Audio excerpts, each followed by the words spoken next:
Teman-teman, kita sudah mengetahui alasan kenapa kita wajib mengikuti jejaknya para sahabat dalam memahami dan mengamalkan agama. Namun secara ilmiah, apa sih yang dimaksud dengan mengikuti pemahaman para sahabat? Secara ilmiah, apa batasan-batasannya? Wujud konkretnya seperti apa? Nah, Syekh Profesor Dr. Saleh Sindi Hafizahullah Ta'ala, beliau menjelaskan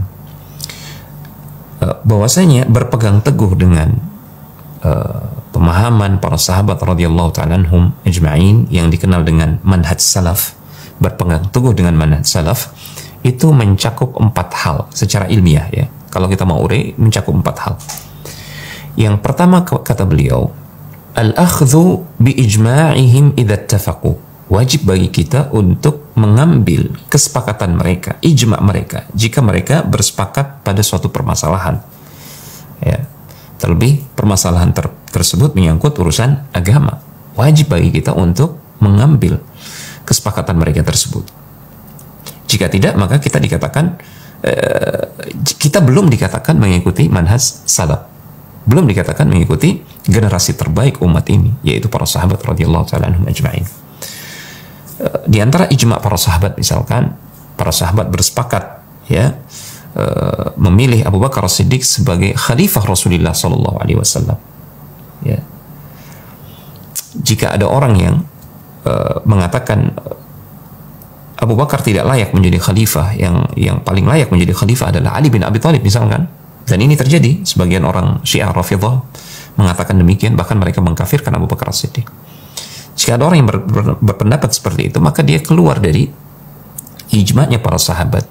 Dia termasuk orang yang menyimpang, keliru dalam masalah ini. Kemudian yang kedua, mengikuti manhaj salaf berarti adamul khuruj an aqwalihim idza ikhtalafu. Tidak boleh kita keluar dari pendapat mereka kalau seandainya mereka berbeda pendapat dalam suatu permasalahan. Ya. Katakanlah dalam satu permasalahan para sahabat berbeda pendapat menjadi 2 kubu misalkan. Maka kita tidak boleh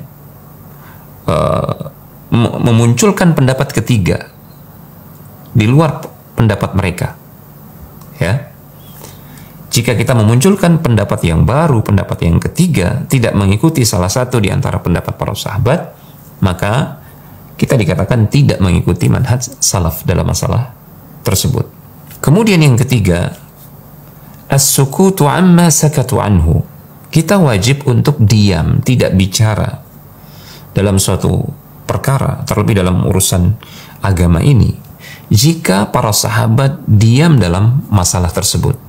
Jika para sahabat tidak bicara dalam suatu perkara urusan agama, maka kita pun tidak boleh bicara masalah tersebut, tidak boleh memunculkan hal tersebut.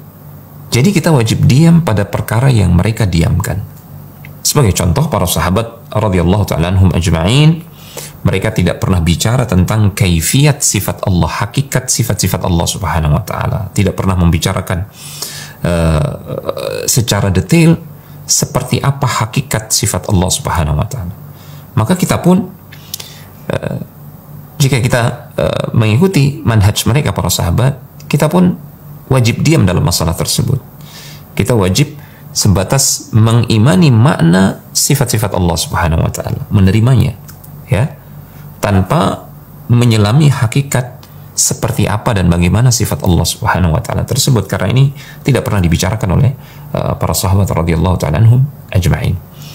Ternyata kita dapati banyak orang belakangan yang mendalami ilmu filsafat ya, ilmu kalam ya, mereka mendalami permasalahan ini sehingga mereka menyimpang ya, mereka menyimpang karena mereka berbicara tentang hakikat sifat Allah dengan akal mereka, yang kemudian mereka menyimpulkan itu mustahil, sehingga mereka menolak banyak sifat-sifat Allah subhanahu wa ta'ala. Inilah akibatnya jika kita bicara perkara yang didiamkan oleh para sahabat, tidak bicarakan oleh para sahabat dalam urusan agama ini, apalagi itu menyangkut urusan ketuhanan, sifat-sifat Allah subhanahu wa ta'ala.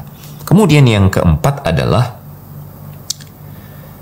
fahmun nususi wal istinbatu minha wafqa fahmihim wastinbatihim wa qawaidihim. Kita wajib memahami nas-nas dalil dari Al-Quran maupun hadis-hadis Rasulullah SAW sesuai dengan pemahaman mereka para sahabat, sesuai dengan kesimpulan hukum yang mereka telurkan dari hasil ijtihad mereka terhadap nas-nas dalil dari Al-Quran maupun hadis-hadis Rasulullah SAW. Kita juga wajib mengikuti kaidah-kaidah mereka dalam memahami nas-nas dalil tersebut. Kita tidak boleh keluar dari pemahaman mereka karena Allah Subhanahu wa taala mengancam ya dalam firman-Nya, "Wa may yushaqiqir rasul min ba'di ma tabayyana lahul huda wa yattabi' ghayra sabilil mu'minin nuwallihi ma tawalla wa nuslihi jahannam wa sa'at masira."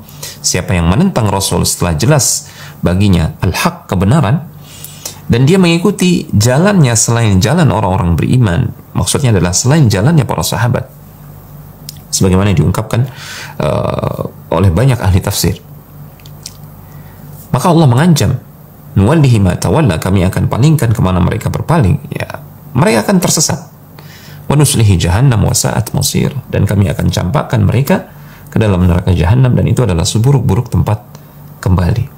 Orang yang tidak mengikuti pemahaman para sahabat dalam beragama terancam dia tersesat, dan terancam dia akan masuk ke dalam neraka karena ketersesatannya tersebut.